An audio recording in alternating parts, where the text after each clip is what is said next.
Nobody said that checking off bucket list items was going to be easy. This is my journey to the Great Total Eclipse of 2024, a journey that almost didn't happen. It all started at 3:30 a.m. in Phoenix, where I headed to the airport and boarded a plane for Chicago's Midway Airport. And here's why. I've been looking forward to this eclipse since I missed the one back in 2017. I vowed to not let another one fly by unseen. Well, as some of you might know, I was hit by a car last year and my life was completely derailed, including my dream of going to the eclipse. I was genuinely bummed. Then enters Client of the Year, and they offered me a gig in Phoenix, and my travel day home was the same day as the eclipse. I did some research and found a flight that got me eclipse adjacent with enough time to drive down to Indiana to witness totality. They said there was room in the budget and proceeded to route me from the gig through Chicago with a 12-hour layover. Holy crap, the eclipse was on!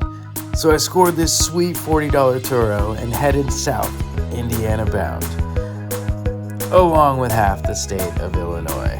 The traffic was way worse than I had anticipated, but it's all good.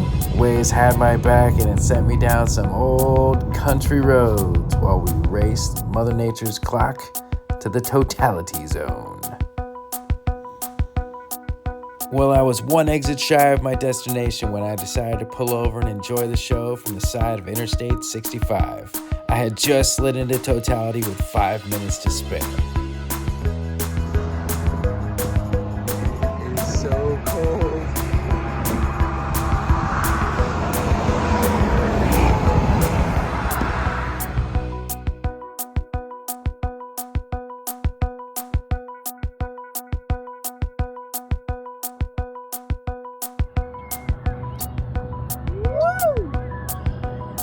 Holy shit!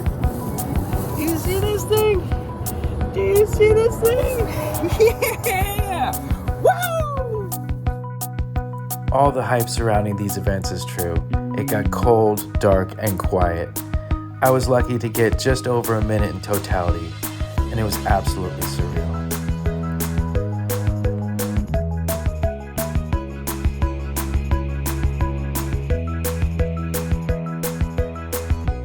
I was so close to reaching my destination that I couldn't just turn back. I had to complete the mission and lay my eyes on the location I had had my sights on for so many months. But that's only half this adventure. Now the trip back. After a quick stop at Wade and Garth's house, the adventure continued. And of course I had to make that difficult too. My next stop was Vegas, baby, where my dog was chilling with my parents. I picked the last flight out of Midway as I anticipated mega traffic and lucked out with an empty flight, which put me into Vegas at 12:30 a.m. Tuesday. Well, that's not too bad. The wrinkle is I have a 1 p.m. call time at Lakers in LA.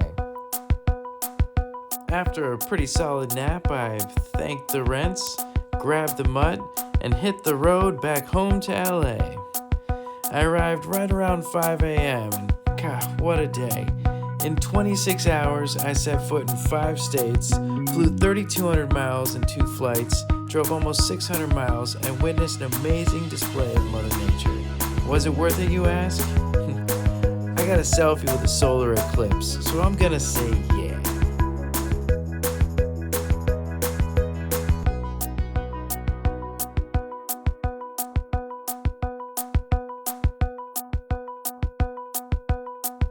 This was such an incredible experience. I highly recommend it to anybody who can get out there and see one. Do it. Just don't put as much chaos as I did in your adventure. I think 2026 is going to be pretty incredible. Who's joining me and the kid in Spain? The planning starts now.